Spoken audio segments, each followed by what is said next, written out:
सेदिन भी थिला आज भली एक साधारण दिन किंतु केही किछि बुझिबा जानिबा पूर्वरु मात्र किछि घंटा भितरे सबु किछि छारखार होई जाइथिला।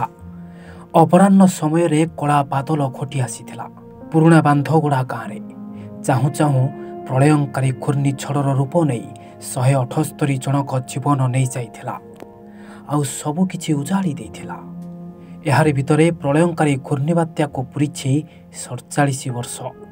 हेले आज भी मेघ उठाइले भୟରେ थरी उठंती एही गाँर लोके। आमे कहूछु केन्दुझर जिला घसीपुरा ब्लॉक पुराना बांधगुड़ा गाँर कथा। सेदिन थिला 1978 मसीहा एप्रिल मास 16 तारिख। समय अपराह्न प्राय 4टा। एही समय आकाश रे घोटी आसिला कला बादल।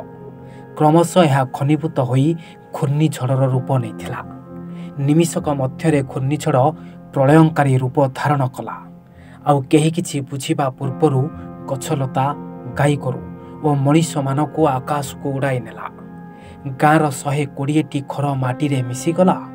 क्षणिक मध्य 178 जन लोकंक सह 700 गृहपालित पशुक जीवन चलीगला। गाँ पलटि गला श्मशान। हठात पश्चिम दिगरे गोटे कला बादल घोटी आसिला। आम भाविलु कला धुआं गोटे कौन माड़ी आसुची किंतु 2 मिनिट भितर आसी आम गाँ पाखे पहुँचीगला। पहुँचीगला बेलू मुझे गोटे तोटार थाए मो पाखे मो सान भौणी दीटी था से आंब उंडेवा जाती। यही समय आउ किसी दुसिलानी पवन खूब जोर बहला। मु किए मो भौणी किए मुझे भी धरी पारे। गोटे दुकान थी दुकान भितर को पशिगली। मो पाखे 4-6टी छुआ थे। बस कि दुकान चाल सब छपर उड़े नहीं गला। किसी समय पर मोर भी चेता उड़ीगला। मुझे देखला पाखक देखला बेलू मो पाखे 2टा गोड़ पड़ी 3-4टा लाश पड़ी। गाँ पूरा निश्चिन्न हो जाए। गाँव में कई गोटे लोक दुसु न था। मेघ पवन जो आसी आम समस्ते घर भर पशिगलु। घर भर पशिगल कहीं कांथ बाड़ भांगीगला समस्त उड़े नहीं गला। आ कई से भितर आम से मो स्वामी मत डाकू था कहले आम मैंने किए कड़े गल ना मो पाखक ये अच्छु आम पाखक आस मैंने मत देखाऊनी पूरा अंधार हो गला। अंधार पर किए कड़े गनु आ कहीं जाननु।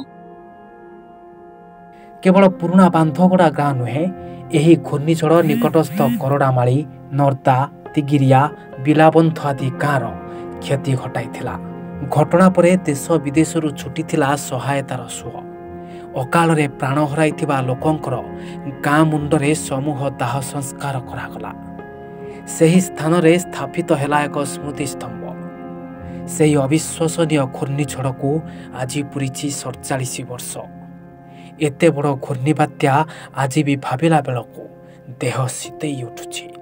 एबे स्थिति रे सुधार आसीछि। एबे गाँर विकास शिखर छुईछि। आश्चर्य लगे जे शगड़ गाड़ी बलद सहित केमती उड़िला पोखर माछ सहित केमती उठीगला उपरकू एगुरा सब आश्चर्य जिनस जी देखी बुझीपर जे न देखी जापर। पुराना बांधटार से दिन कौन है एप्रिल 16 आसला बेलू आम जो मैंने आम तो जमा अच्छु 15-20 जन जो मैंने ये से मैंने कौन करुँच देह हाथ सिर उठे से दिन आ से दिन कथा मन पड़ा बेलू आखिरे लुह रहे से आम एकाठी थी 3 जन मरी सारे सेठी आमर बापा अनेक थो से गले कहार पेटरू छुआ फाटिकी बाहरी जाइए छुआ तले उपर माँ मर बची ये मरी जा यही सब कराल दृश्य जो है से समस्ते मर्माहत। आमे समस्ते एटा गोटे खंडियाभूत कही घर भितर पशि जाइलु कि सेपटे आम गाँव पश्चिम दिगरू आसिकी पहाड़ रे बाड़ेला परे से बुलिकी आम गाँव रे नाही नथिबा खेती करिछि भूली होने आज पर्यंत से दृश्य। आम गाँव 178 लोक मृत्युवरण करथिले। बहु गाई गोरु मरी। आम धीर साईर जो बड़ पोखरी अच्छी पोखर पानी पंख माछ सब आनिकी पदारे पकई देइथिला। बड़ बड़ गछ सब उपुड़ी जाइथिला। से प्रलयंकारी महाबात्या को केबे हेले आमे भूली पारिबु नै। एते बड़ प्राकृतिक विपद परे पुराना बांधगुड़ा गाँव रे अनेक परिवर्तन आसीछि। हेले अप्रैल मास 16 तारिख आसिले एबे भी निज लुह को संभाली पारंतिनी प्रत्यक्षदर्शी। ब्यूरो रिपोर्ट समाज लाइव।